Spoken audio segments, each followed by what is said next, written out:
Et voilà, l'enregistrement du direct est commencé. Si tu veux tu veux redire bonjour à tout le monde. D'accord, c'est parfait. Bonsoir tout le monde. Donc, on se retrouve ce soir pour notre deuxième direct dans la session 4 de ce MOOC Socle en mathématiques. On est donc sur la deuxième semaine, donc sur la semaine qui parle des premières notions de trigonométrie, définition d'un angle, d'un arc, d'une mesure d'angle, des différentes propriétés des cosinus et des sinus. Avant de commencer vraiment sur le fond, je voulais peut-être vous dire que, alors, sur l'enregistrement du direct de la semaine 1, on a eu un petit problème technique, donc il y a des moments où on n'entend pas Guillaume. Ce qui peut être un peu gênant, mais bon, on a essayé de réparer ça pour que ça reste compréhensible. Et comme notre vidéo a été beaucoup plus longue que prévu, Guillaume est en train de faire un petit index qu'on mettra juste en dessous de la vidéo pour vous dire exactement à quelle minute on a commencé à parler de quel sujet. Voilà. Donc comme ça sera plus facile pour vous pour vous déplacer sur cette vidéo donc qui est dans Astrid Rousseau vous a mis un message, elle est dans l'historique des directs. Hein.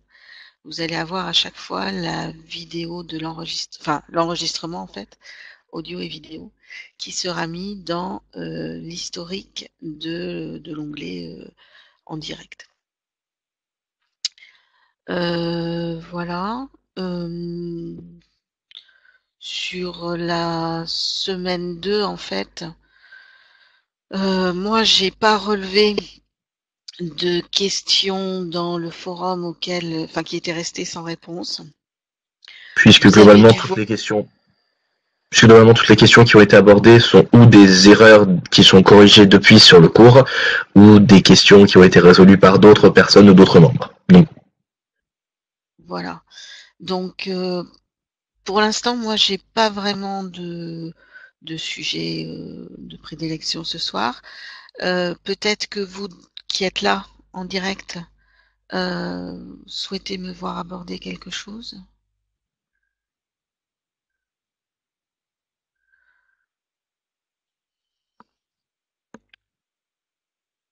et si éventuellement pour les questions de compréhension, vous souhaitez plutôt parler à l'oral plutôt que parler à l'écrit, je peux vous donner les droits de parler, de vous exprimer par l'oral.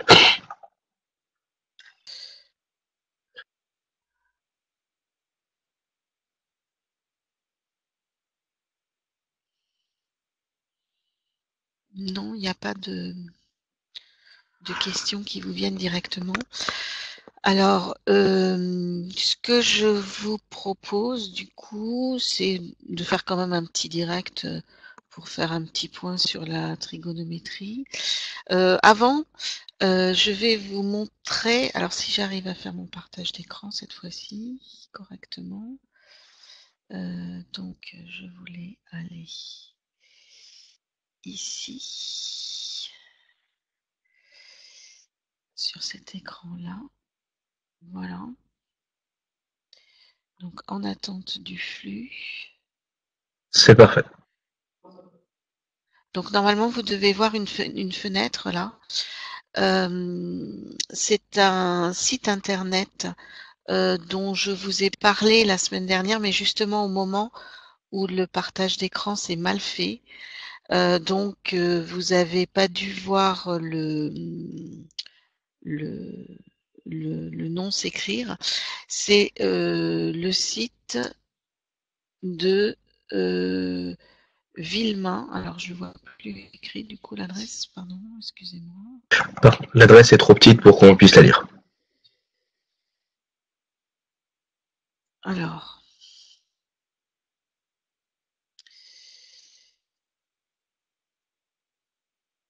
bon, bah, je vais retaper hop, excusez-moi. Donc, un autre site, je pense. Voilà, celui-là. Celui-là, c'est Maths Éthique. Donc, son adresse, vous voyez là? C'est lisible? C'est suffisamment lisible? Oui, parfaitement. Donc, c'est Maths Éthique. Alors, évidemment, quand vous tapez ça dans votre navigateur favori, c'est un A normal, hein, MATHS -E-TIC. Et là, sur ce site, vous avez donc énormément de ressources, aussi bien des cours que des vidéos, que des petits exercices, que des applications avec des calculatrices ou des ordinateurs, que des curiosités, de l'histoire des maths, etc. C'est vraiment un site qui est plutôt dans un esprit ludique, illustratif et ludique. Mais il est très très complet et son intérêt pour ceux qui ont un peu qui n'ont pas vu ces notions de base entre guillemets des mathématiques ou pour lesquels c'est vraiment tellement loin qu'ils ne se souviennent plus du tout. L'intérêt de ce site, c'est qu'il recommence dès le collège et il va jusqu'à la terminale. Donc, même il fait de la première année, je crois. Vous voyez, il fait tout le collège et tout le lycée jusqu'à même ah non, jusqu'à la terminale, c'est bien ça. Tout le collège et tout le lycée. Et donc, vous avez toutes les notions fondamentales qui sont reprises et ça peut vraiment vous aider, surtout que c'est Yvan Monca qui a fait ça et il est vraiment très très pédagogue. Un autre site donc que je voulais vous montrer, c'est celui-ci, alors sur lequel on arrive en tapant simplement Villemain. Oh, pareil, c'est un peu petit pour qu'on voit exactement par contre. Je vais voilà, Villemain Gérard Free. Hop. Voilà. Alors, je vais partager du coup, je vais changer de partage d'écran. Je vais vous l'écrire à la main sur mon tableau.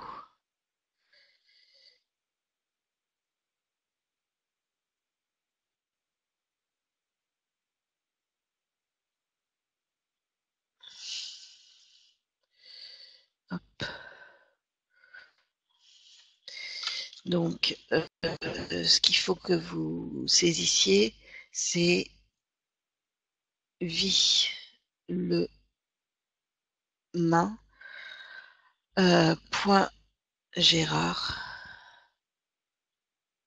point free point fr. Juste Villemain Gérard, vous allez voir, et vous arrivez sur ce site, alors qu'il y a une véritable encyclopédie. Vous avez vu le tableau blanc, c'est bon, Guillaume? Oui, c'est bon. Je fais bien partie. Oui. Donc je retourne sur l'autre écran que vous voyez l'image du site. Donc c'est une véritable encyclopédie. Vous avez un dico des nombres, des rubriques, un index, des références. Alors ça parle de tout, aussi bien des jeux que de l'histoire, que de la théorie. Il y a des démonstrations très pointues. Il y a des choses très élémentaires. Vous pouvez chercher, par exemple, moi j'avais cherché là-dedans. On peut chercher les nombres transcendants, par exemple. Il y a plein de choses oui, sur les nombres, euh, les mots des mathématiques, enfin, vraiment c'est une mine d'informations. Il y a tellement de choses que des fois c'est un peu difficile de s'y retrouver. Vous voyez, il y a des informations sur le zéro, comment ça fonctionne. Après, vous allez avoir une partie historique. Pourquoi la division par zéro, ça fonctionne pas? Pourquoi du coup on pose que 0 puissance 0 égale 1, etc., etc. Voilà. Enfin, il y a vraiment plein de choses. peut-être un peu trop, des fois c'est pour ça que c'est difficile de s'y retrouver, mais c'est vraiment très bien. Et lui, je pense que c'est plus pour aller plus loin que les informations que moi je donne dans le MOOC. Si vous voulez creuser un peu une information, vous pouvez aller voir sur ce site-là, qui est vraiment très très bien fait aussi. Une autre chose que je voulais vous montrer, c'est il y a des petites, on appelle ça des MATAP, des petites applications d'un logiciel Maple qui ont été mises à côté des vidéos ou dans un répertoire directement Maple. Je me souviens plus, Guillaume, tu te souviens? Je vais peut-être aller voir. Il me semble que c'est à côté des vidéos. Oui, moi aussi, je pensais à côté. Vous en avez une sur cosinus, sinus, une sur tangente, etc. C'est pour que vous voyez de façon un peu plus graphique à quoi correspond un cosinus, un sinus, etc.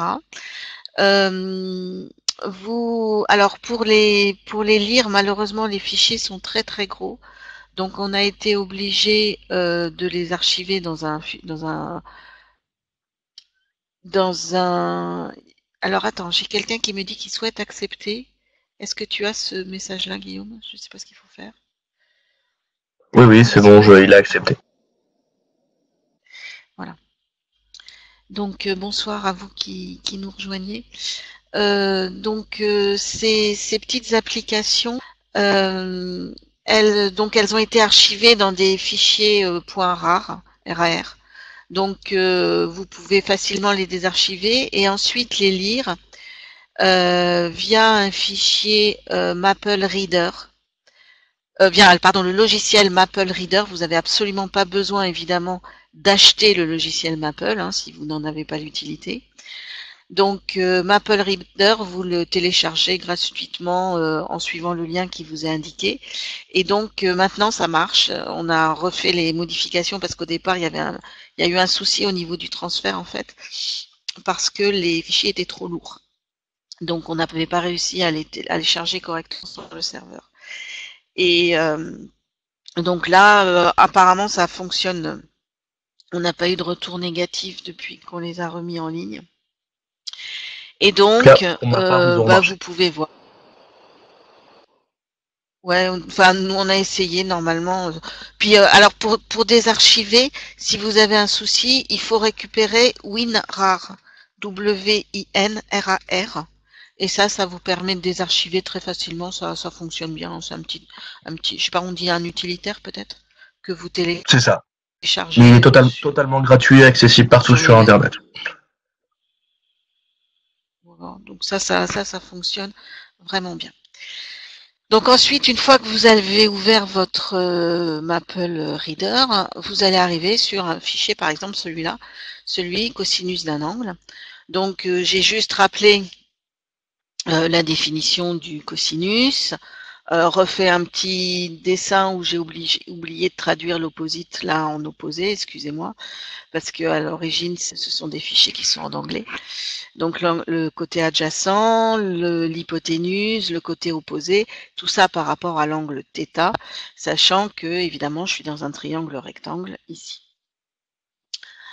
Ensuite, la représentation du cosinus sur le cercle trigonométrique. Donc le cercle trigonométrique de rayon 1, centré en l'origine. Ils ont choisi dans Maple de donner un rayon qui est variable. On peut prendre 1, 1,5, 2. En fait, c'est sans doute pour vous rappeler que quel que soit le rayon du cercle qu'on considère, l'angle, la mesure de l'angle en lui-même ne change pas. Parce que on a dit un angle, c'est en fait formé par deux demi-droites qui ont la même origine, et les arcs interceptés, leur longueur, ça n'a pas d'importance pour mesurer l'angle. C'est toujours le même angle. Donc vous pouvez faire varier la taille du cercle. Et vous pouvez faire des petites rotations du point qui est là. Alors, il devrait démarrer. Alors, évidemment, tout à l'heure, ça a marché. Voilà. Et vous voyez votre point qui se déplace sur le cercle. Et donc, la mesure en rouge de votre cosinus qui varie entre -1 au minimum et +1 au maximum. Et vous voyez que selon la valeur de l'angle, eh bien, ça évolue. Ça commence par diminuer quand l'angle passe de 0 à pi sur 2. Hein. Je vous rappelle que on prend l'habitude de parler en radians. Ce qui correspond à 90 degrés, c'est pi sur 2 radians. 180 degrés, c'est pi radian. 3 pi sur 2 et 0 ou 2 pi, puisque toutes les mesures d'angle sont définies à un tour de cercle près. Hein. Donc on peut tout définir à 2 pi près. Vous voyez en même temps à côté une espèce de courbe qui vous décrit justement en fonction de la valeur de l'angle, la valeur que prend le cosinus. Cette courbe, vous la connaissez sans doute, c'est ce qu'on appelle une sinusoïde. On ne dit pas cosinusoïde, hein, parce que sinusoïde, la représentation du sinus et du cosinus, c'est la même courbe, sauf qu'elle est un petit peu décalée. Et donc, ça vous permet de voir cette représentation graphique du cosinus comme fonction de la valeur de l'angle. Et ça, on y reviendra dans les semaines ultérieures, celles où on parlera des fonctions, vous retrouverez cette courbe graphique. Voilà. Dessous, vous retrouvez un tableau avec les valeurs particulières du cosinus. Alors, évidemment, les plus importantes, 0 pi sur 2 pi, 3 pi sur 2 et 2 pi. Pourquoi? Les 4 points là du cercle, les plus importantes. Et puis, un petit peu plus bas, les valeurs particulières en 0, pi sur 6, pi sur 4, pi sur 3 et pi sur 2. Parce qu'en fait, on a juste besoin de connaître les valeurs remarquables dans ce qu'on appelle ici le premier cadran. Tout simplement parce qu'avec toutes les relations qu'on connaît sur cosinus de pi moins θ par rapport à cosinus θ, sinus de pi sur 2 moins θ, etc., on est capable, si on connaît les valeurs remarquables dans le premier cadran, de trouver les valeurs remarquables dans le deuxième, le troisième ou le quatrième. Donc, ces valeurs particulières, en général, on les apprend par cœur. Évidemment, vous pouvez les retrouver sur votre calculatrice ou dans un formulaire. Formulaire qu'on vous a mis aussi juste en dessous de la vidéo. C'est là où il y a le formulaire, donc je pense que c'est la deuxième vidéo. Deuxième séquence de la première semaine. C'est exactement ça. On vous a mis tout et merci. Et toutes et les valeurs particulières. Voilà ce que je voulais vous dire moi en particulier ce soir. Je ne sais pas si vous avez des questions que vous voulez me voir aborder. Dites-moi. J'arrête mon partage d'écran pour essayer de vous. Tant à l'oral qu'à l'écrit, éventuellement, je peux donner les droits de vocal à la personne qui souhaite éventuellement s'exprimer.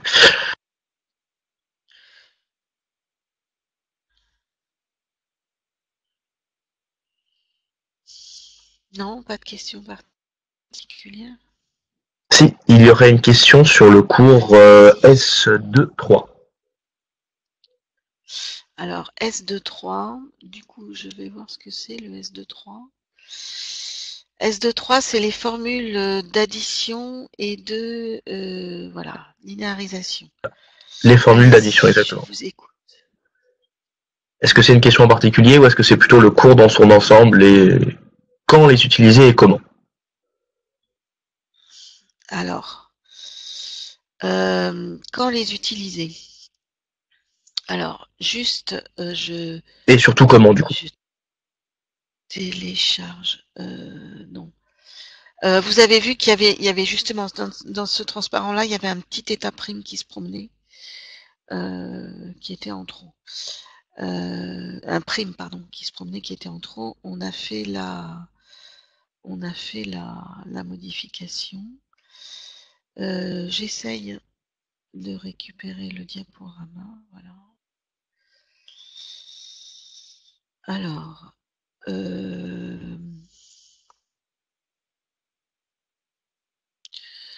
Alors, quand les utiliser? Alors, je vais démarrer un partage d'écran. En fait, je partage. Donc normalement, vous devriez voir apparaître le tableau blanc. Exactement. Voilà. Alors en fait, ces formules d'addition, de dédoublement d'un angle, etc. Par exemple, c'est cosinus de θ plus θ'. Ça, c'est cos θ sinus θ. Je dis des bêtises ou pas? Moins sinus θ cosinus θ. Attendez, je sais plus si je dis des bêtises ou pas. Non, non, c'est bien ça. Je dis des... Non, non. C'est le même. Cos cos, c'est pas cos sin. Oui, c'est un plus. Oui, oui, c'est cos, effectivement, pardon. C'est moins. Cos θ prime moins sinus θ sinus θ prime. En fait, on va les utiliser dans deux cas possibles. On a pour... en fait, on va les utiliser, nous, en pratique, quand on va faire de l'intégration. Alors, c'est difficile de vous parler maintenant de l'intégration, mais l'idée, c'est que, en fait, quand je vais chercher à intégrer cette fonction-là, si jamais je tombe là-dessus par une formule donnée, un problème, une modélisation de problème donné, ça, je vais savoir le découper en deux morceaux, dire qu'il va falloir que je traite cette information-là d'un côté et celle-ci d'un autre côté. Mais une fois que je suis tombée sur il faut calculer l'intégrale de cos θ prime dθ, vous verrez dans les prochaines séances exactement ce que ça veut dire, eh bien ça, je ne sais pas faire. Donc comme je ne sais pas faire, je vais surtout pas découper en deux morceaux. Je vais garder les deux morceaux dans la même expression, utiliser cette transformation-là pour me ramener à un cosinus tout simple et intégrer un cosinus tout simple, ça, je sais faire. Donc, en gros, on va utiliser ces formules d'addition ou d'angle double ou de choses comme ça pour, d'angle double, c'est celle-ci, hein, quand j'ai sinus de θ, elles sont où? Voilà. Les tangentes de θ, etc. Tu pourrais l'écrire peut-être éventuellement. Où est-ce qu'il est? Ah oui, pardon. Les formules d'angle double, c'est par exemple quand je vais avoir cosinus, je vais repartir en noir, excusez-moi, cosinus de θ du va être cos carré θ moins sinus carré θ. Ça, c'est une façon de l'écrire. Avec la formule de la formule fondamentale de la trigonométrie, on peut aussi l'écrire 1 moins 2 sinus carré θ, etc. Vous voyez, il y a plusieurs façons d'écrire la même chose, et ces façons d'écrire la même chose sont plus ou moins faciles à utiliser. Donc, selon le problème qu'on aura à traiter, on choisira l'une ou l'autre des formules. En fait, c'est la même chose que si on veut, par exemple, parler des fractions irréductibles, on va Une avoir question est 1 soulevée. tiers ou 2 sixièmes ou 8 douzièmes. Non, ou 8 24e. Alors, il y a deux questions ont été soulevées à l'instant. Dans un premier temps, par rapport pour dire que cela correspond également à l'intégration par partie. Non, je suis pas tout à fait d'accord Enfin, avec ça. on s'en sert pour faire l'intégration par partie. En partie, oui, on peut s'en servir dans une intégration par partie, tout à fait, tout à fait. Mais l'intégration par partie, c'est entre deux fonctions différentes et on utilise, enfin, vous voyez, tandis que là, c'est vraiment la même écriture de la même chose. C'est pas tout à fait pareil. Mais je suis complètement d'accord, on s'en sert dans l'intégration par partie aussi. Et la deuxième remarque, c'est peux-tu développer le passage à 1 moins 2 sinus carré avec l'utilisation de la formule classique de la trigonométrie? Oui, bien sûr. Alors, je vais essayer d'écrire mieux parce que je trouve que j'écris vraiment très mal ce soir sur la tablette. Alors, nous, ce qu'on sait, ce qu'on a montré, c'est que cos θ plus θ prime, c'est cos θ prime moins sinus θ prime. Évidemment. Non, en partant du cos de θ. Le passage du cos θ égale à cos carré θ moins sin carré θ à égale 1 moins 2 sin carré θ. Pourquoi 2 sin carré θ? D'accord. Donc là, évidemment, je remplace θ par θ prime. Donc ça fait le fameux cos carré moins sinus carré de θ à chaque fois. Mais la formule fondamentale de la trigonométrie, qui est tout simplement due au théorème de Pythagore, elle me dit que cos carré θ plus sinus carré θ, c'est 1.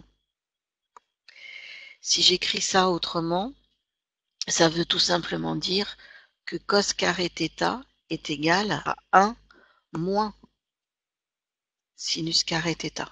Parce que le cos carré θ, je le laisse là, et le sinus carré θ, je le fais passer de l'autre côté du signe égal, donc je mets un signe moins devant. Je change son signe. C'est comme si, en fait, j'avais fait moins sinus carré θ à gauche, et donc moins sinus carré θ à droite, pour que mon égalité reste équilibrée. Et donc, si je remplace le cos carré θ qui est ici par 1 moins sinus carré θ, eh bien, je retrouve que mon cos de θ, c'est 1 moins sinus carré θ moins sinus carré θ. Je vais simplement remplacer le cos carré par 1 moins sinus carré. Et ensuite, en enlevant les parenthèses, ça fait 1 moins sinus carré θ moins sinus carré, donc moins 2 sinus carré θ.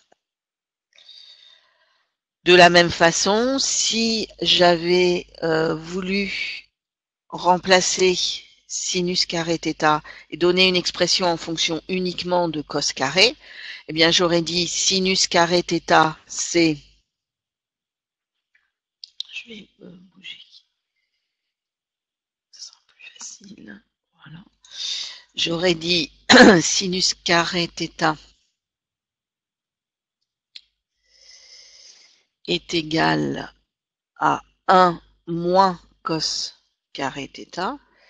Et donc, en reprenant toujours la première expression, ça m'aurait fait cos de θ est égal à cos carré θ moins 1 moins cos carré θ, parce que le sinus carré θ qui est là, c'est 1 moins cos carré θ. Le moins qui est devant la parenthèse fait qu'en fait, j'obtiens cos carré θ plus cos carré θ, donc 2 cos carré θ, et moins 1. La troisième expression possible du cos de θ. Ça va, j'ai répondu? Écoute, oui, parfaitement, t'as répondu. Voilà, quoi dire de plus sur ces formules? Bon, c'est vraiment du calcul, quoi, du remplacement, essayer de simplifier au maximum les expressions ou essayer de transformer, alors essentiellement des sommes en produits, des produits en sommes, simplement parce qu'au niveau de l'intégration, on sait bien intégrer des sommes et il est beaucoup plus difficile d'intégrer des produits. Sauf dans des cas très très particuliers où on a U', des choses comme ça. Mais en général, c'est plus facile d'intégrer des sommes. Y a-t-il d'autres questions en particulier ou même de façon plus générale? Toujours sur la semaine 2, hein, la semaine de trigonométrie. Les autres semaines seront abordées dans les prochains directs.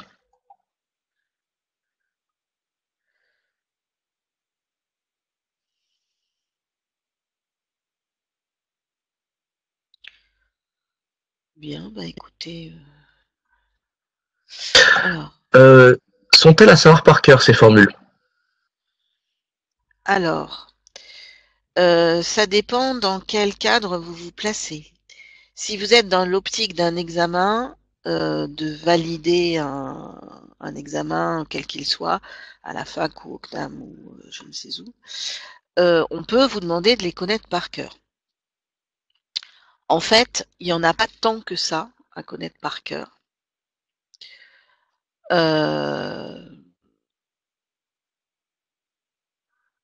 Je vais vous les montrer sur le. Vous voyez là le diaporama. Peut-être c'est pas Oui, assez gros. peut-être Si. on va le mettre en plus gros par contre. Comment je fais pour mettre en plus gros? Ah, Agrandis la fenêtre. j'ai fait une bêtise. Je l'ai perdu carrément ma fenêtre. Excusez-moi, j'y retourne.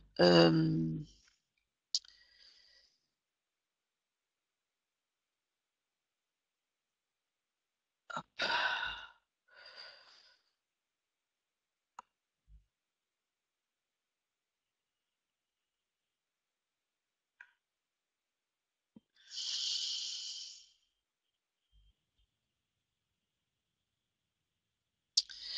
Donc on était dans les formules d'addition.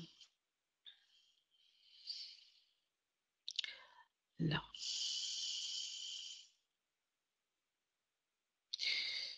Et je voulais vous montrer le diaporama.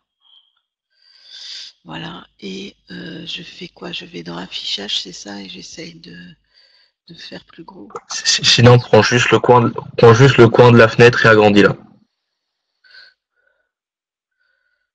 Zoom avant. C'est mieux comme ça? C'est parfait. Voilà. Alors en fait, il y en a très peu à savoir par cœur.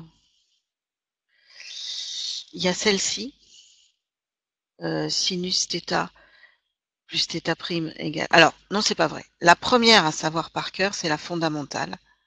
Cos carré θ plus sinus carré θ égale 1. Ça, c'est de toutes les façons, quelle que soit la situation, il faut la savoir parce que c'est trop facile et que ça vous permettra d'écrire d'éviter beaucoup d'erreurs parce que en dans ça, vous allez tout de suite penser, je suis entre -1 et 1. Donc, ça va vous permettre d'éviter pas mal d'erreurs. Et vous en avez 3 autres à savoir, sinus θ plus θ prime égale sinus θ cos θ prime plus cos θ sinus θ prime. Cos θ plus θ prime égale cos θ prime moins sinus θ prime. Et c'est tout. Parce que si... j'ai perdu mon diaporama, il est où? Il est passé où? Je vais le remettre. Si vous avez besoin de sinus de θ, bah vous allez remplacer θ prime par 2θ et vous allez retrouver l'autre formule, celle de sinus de θ. Pareil, celle de cosinus de θ, vous allez la retrouver. Si vous ajoutez les deux formules que vous connaissez, alors pour trouver cos θ moins θ prime, il suffit de remplacer θ prime moins θ prime. Donc, vous voyez, enfin, toutes les méthodes que je vous ai données dans les transparents à partir de ce transparent, à partir du transparent là, voilà, à partir du transparent 4, il vaut mieux se souvenir du moyen de retrouver la formule que d'apprendre la formule par cœur, en ayant toujours le risque, quand on apprend une formule par cœur, de se tromper sur un signe, sur un petit détail. Maintenant, il faut vous dire que dans la plupart des cas, vous n'allez plus faire des maths simplement pour faire des maths et pour être évalué sur du par cœur. Donc, dans la plupart des cas, on va vous autoriser des formulaires. Ou bien, vous aurez un logiciel qui pourra vous donner la réponse. Donc, les apprendre par cœur, moi, je préférerais que vous en appreniez que les trois là, fondamentales par cœur, parce que celles-là, elles sont quand même difficiles à retrouver. Et puis, que vous sachiez retrouver les autres. J'aurais plus tendance à dire ça. Et sinon, bah, vous avez toujours votre petit formulaire avec vous. Hein. Dans un cours de physique en particulier, alors, comment savoir? Eh bien, ça, c'est l'usage. Ça dépend vraiment de la tête de la formule. Comment savoir si j'ai plus intérêt à avoir du cos carré et du sinus carré, ou bien tout en sinus carré, ou bien tout en cos carré. Ça dépend vraiment du contexte dans lequel on est, du reste de la formule aussi, des simplifications qu'on va pouvoir avoir, etc. Donc là, c'est vraiment de la technique de calcul. C'est vraiment en faisant beaucoup, beaucoup, beaucoup qu'au bout d'un moment, on identifie. Et puis même, il n'y a pas très longtemps encore, je suis tombée sur une intégrale avec des cosinus et pourtant j'en ai fait des centaines, hein, je crois, des intégrales comme ça. Mais bah, je suis restée un bon moment avant de trouver l'astuce qui faisait que ça se simplifiait bien.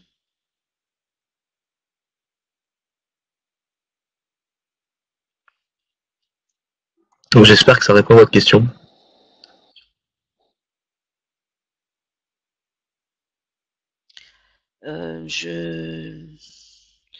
Oui, Oui. je sais pas trop quoi vous dire de plus, quoi. Non mais apparemment c'est clair. Bon.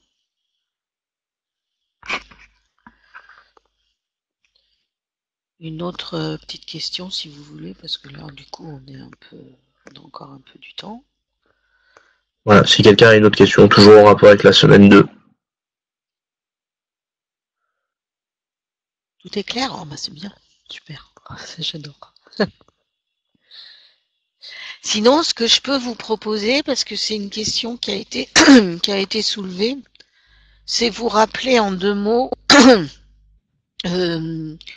comment on retrouve la valeur du cos de pi sur 2 ou du cos de pi sur 6, par exemple. Si ça vous intéresse. On peut faire ça relativement simplement.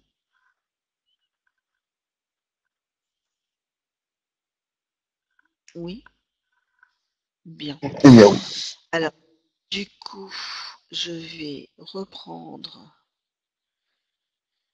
mon petit tableau blanc. Donc, ici.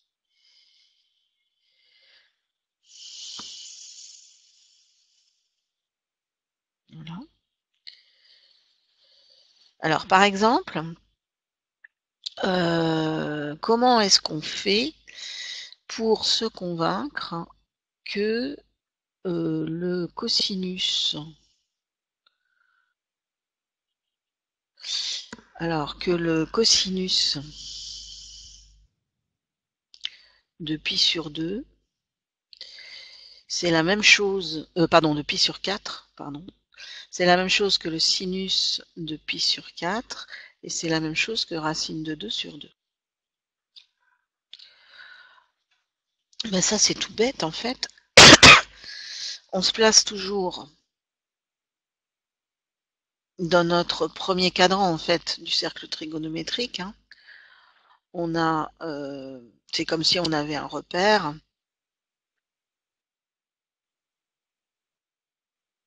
Avec un quart de cercle de rayon 1. Et puis, si on veut un angle qui soit pi sur 4, c'est qu'on veut la moitié de l'angle pi sur 2. Donc, c'est qu'on veut, c'est pas joli, c'est qu'on veut, hop, on va dire cet angle-là. D'accord? Ici, je vais, pardon, ici, pourquoi il veut plus mon nom? Ici, je vais avoir pi sur 4.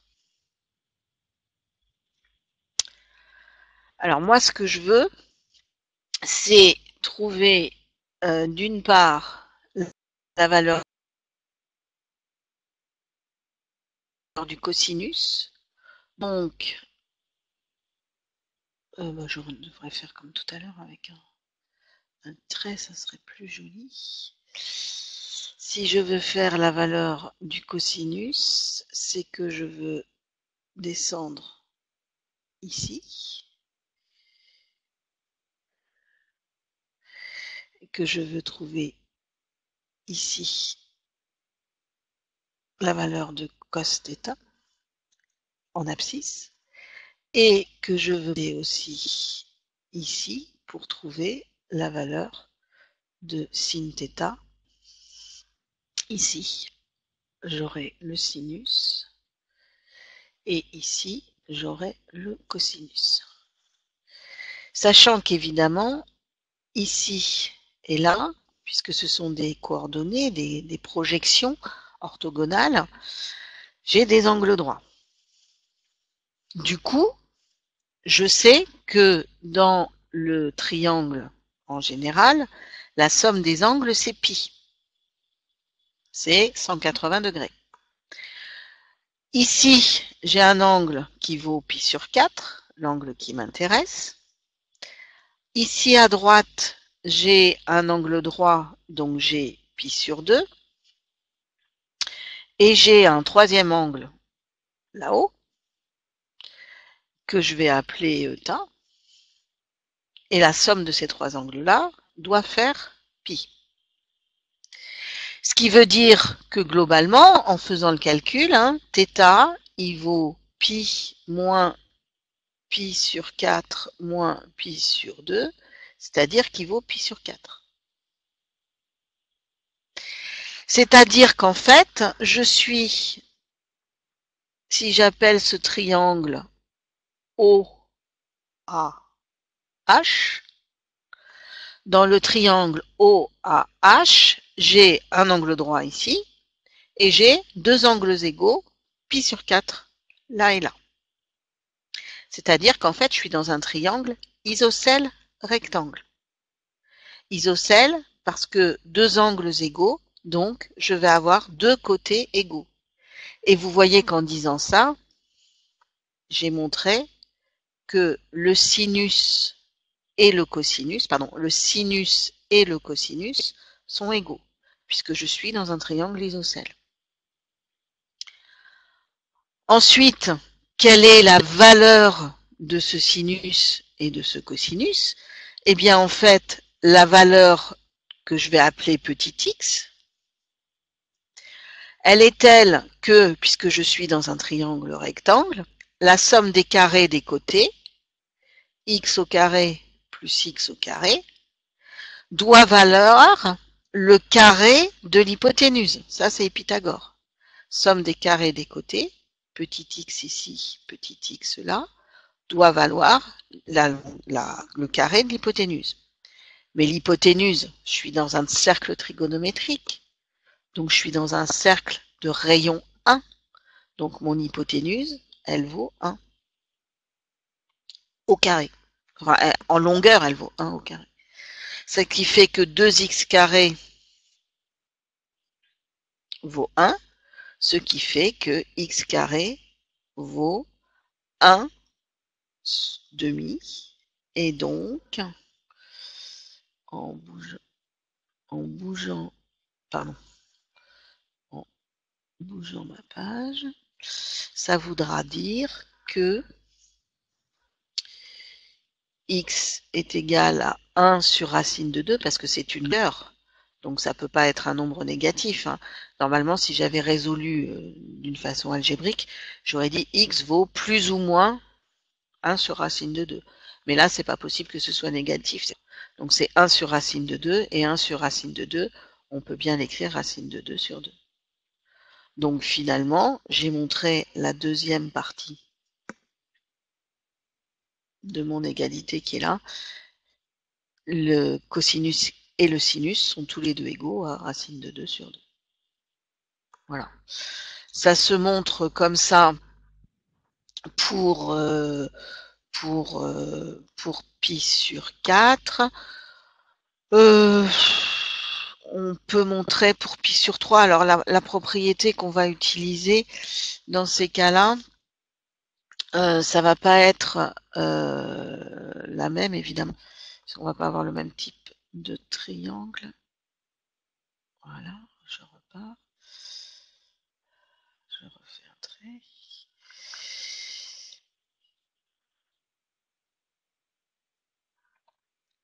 Alors,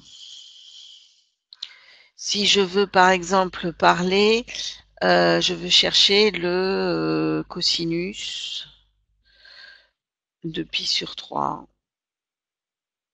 et le sinus de pi sur 3. Alors, j'ai plus de son.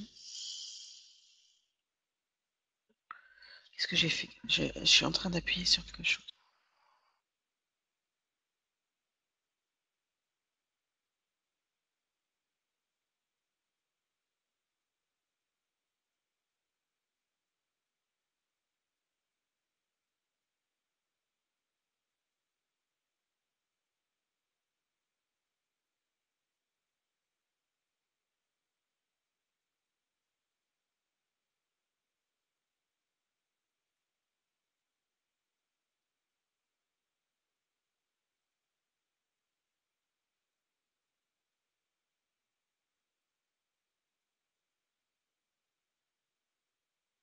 On ne t'entend plus.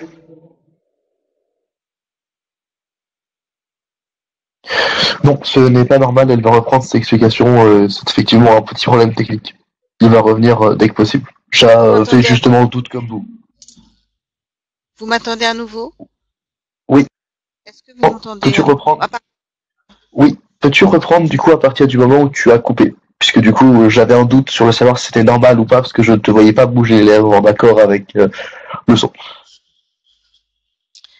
Alors, on va se demander ce qui se passe pour le cosinus de pi sur 3 et de sinus pi sur 3. Ça va? C'est là à peu près que ça avait coupé?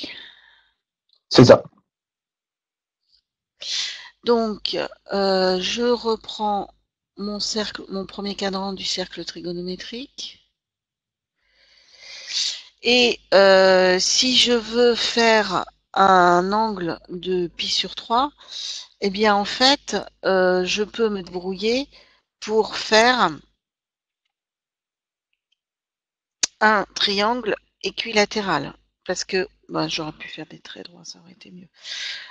Aussi bien dans un triangle isocèle, j'ai deux angles égaux.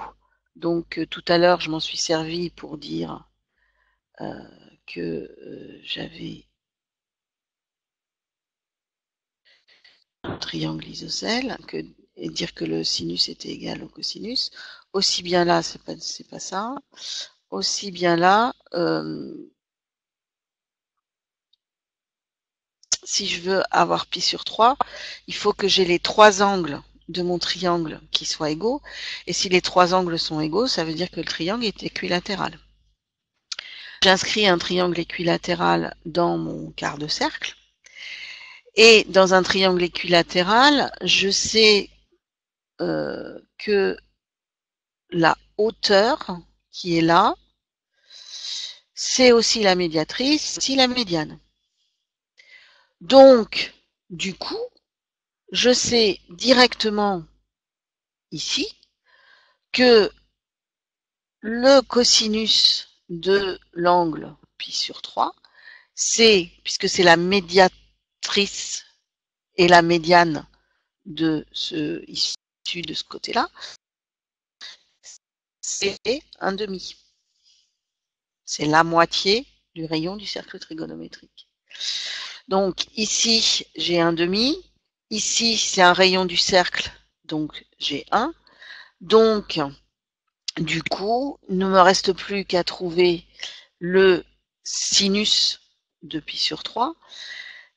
Toujours médiatrice, médiane confondue, etc. Donc ici, j'ai un angle droit, donc le théorème de Pythagore.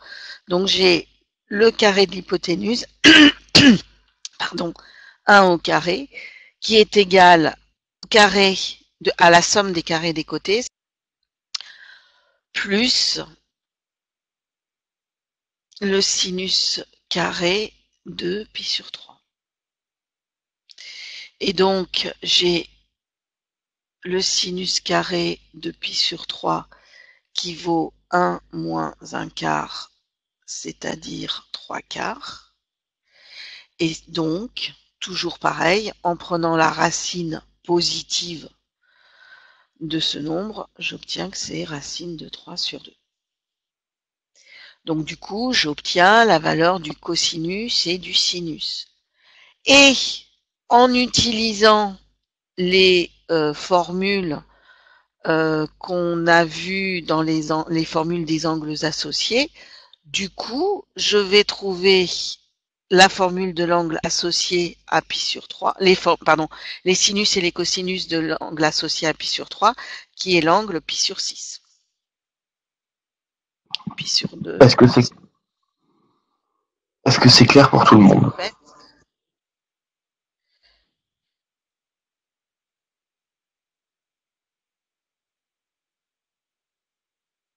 C'est bon? Si c'est un petit peu plus joli. Bah, apparemment, oui, c'est clair pour tout le monde. On ne voit plus les figures par contre. C'est bon? Ça va? Oui, pour l'instant, ça a l'air clair pour tout le monde. Je vois pas tellement d'autres sujets qu'on pourra aborder là facilement. On reviendra évidemment sur ces formules. À la fois, on les utilisera pour écrire la forme exponentielle et la forme trigonométrique des nombres complexes. On les verra dans les études de fonctions, on les verra dans l'intégration, dans la dérivation, tout ça. Donc on va s'en resservir. Là, franchement, les premières semaines, les 5 premières semaines, si je me souviens bien, 4 ou 5 premières semaines, c'est vraiment tous les outils dont vous allez avoir besoin pour étudier par la suite les fonctions, faire de la dérivation, de l'intégration, etc. Donc c'est vrai que pour l'instant, c'est un peu lourd parce qu'on pose en fait toutes les définitions de tous les outils.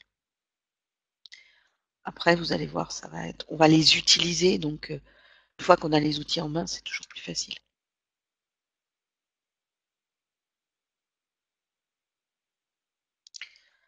Voilà.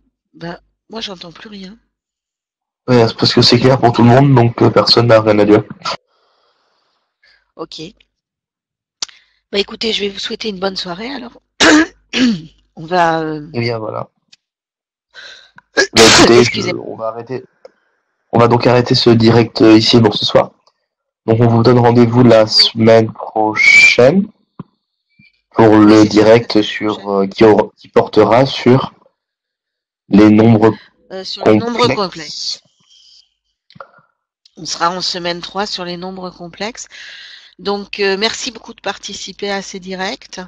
Et n'hésitez pas à poser des questions si vous voulez me voir aborder un sujet particulier. Comme ça, je peux faire des petites recherches, vous trouvez des sites sur Internet, etc. Voilà. Je vous Eh remercie. bien, bonne Je vous soirée dis à à vous très tous. bientôt. Et puis bon courage pour la suite. Au revoir. Au revoir à tous.